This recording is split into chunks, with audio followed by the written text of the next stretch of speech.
Hello everyone. I hope all of you are fine.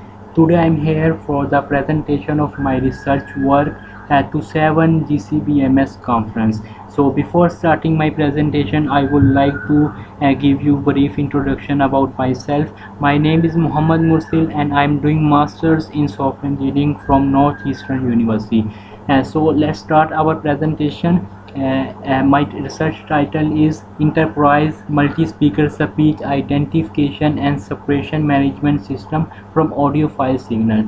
So let's move. Let's continue our presentation.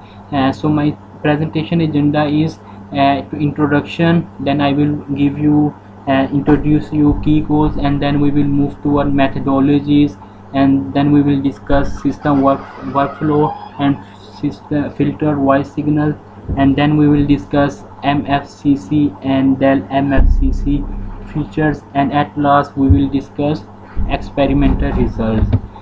So here is our introduction. Basically, speech identification and separation management systems are now becoming widely deployed in real application, which increases the need for robustness in adverse conditions. In one particularly challenging problem commonly occurring in spontaneous conversations and human-machine communication is speech corrupted by interfering speakers. Basically, this type of interference has shown to be very difficult to reduce and greatly downfall at the quality of speech transcription. So most of the researcher dealing with overlapping speech has focused on speech separation, where all the source signals are recovered from the observed mixture and signal.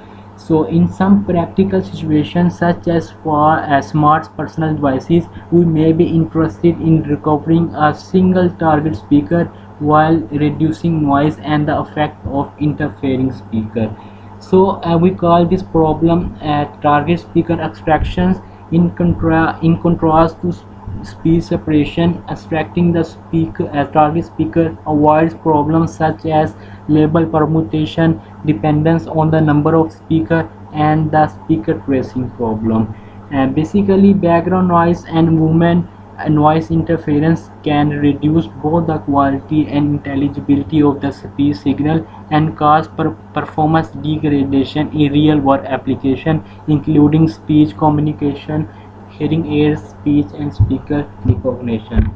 This is all about our introduction, and this is our key goals. A key goal of speech identification and separation is to improve quality and intelligibility in the presence of interfering noise.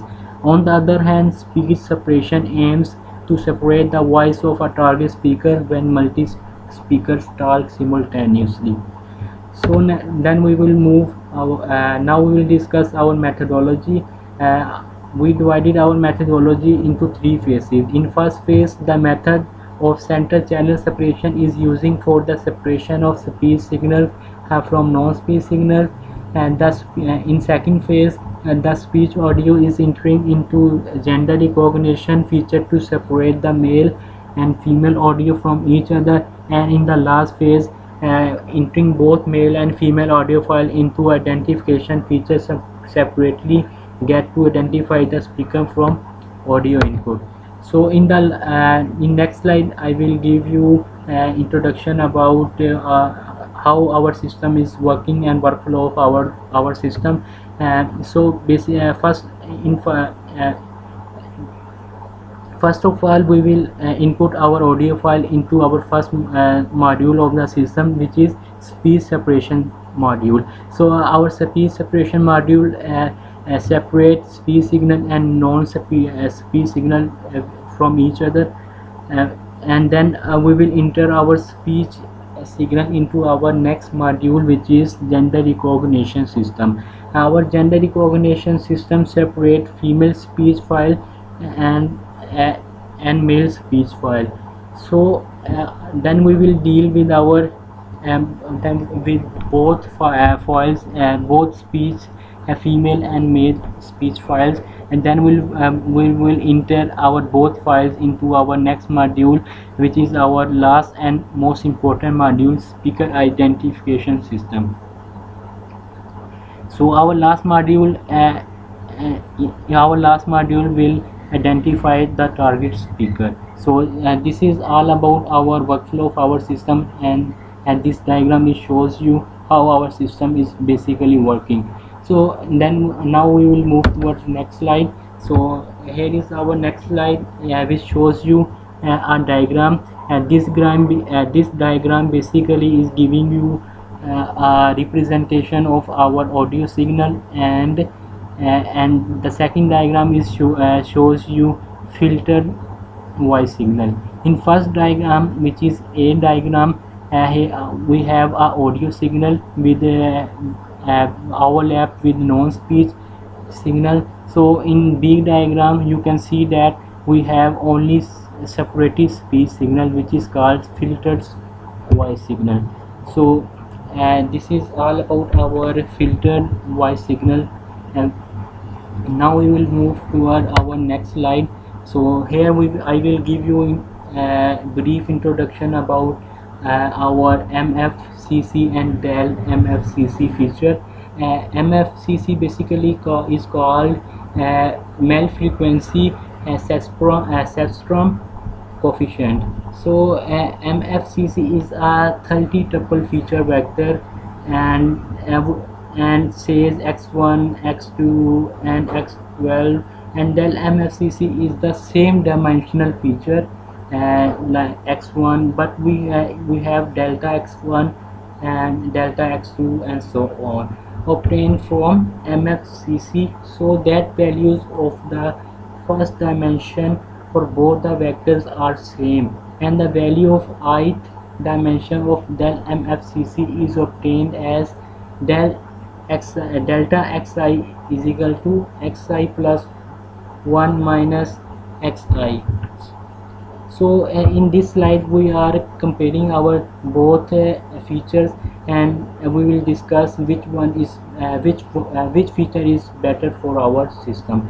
So the first dimension of both the vectors is kept same because it gives the maximum information about the energy spectrum, and the rest of 12 coefficient of MFCC is not showing the major change in their values, but their differences reflect discriminative nature, and that's why that MFCC has been incorporated as one of the important features set for our proposed methodology. Here is the grammatical representation of MFCC and Dell MFCC. You can see that the difference between MFCC and Dell MFCC. So now we will move toward experimental results. The sample data set collected from testing the proposed system contains audio speech files mixed with different music as well as other environmental sounds. Total 150 files of audio have been considered for experimental purpose, and the propounded method is also compared with the relative existing methods, and the proposed method gives better accuracy than the others. The average accuracy of our methods are listed below. You can see that we can see that we compare our relative method. You can see that we compare our method with relating method, and our method is giving better accuracy than others. Our method is giving 93% accuracy than as compared to other existing methods. So in future we will take more data sets to get more accuracy. So we will do little bit enhancement in our data set, so then we will get better accuracy than other more we will get more than 93 accuracy. So here is about experimental results. So this is all about my research work and my system. I hope uh, uh, thank you for listening.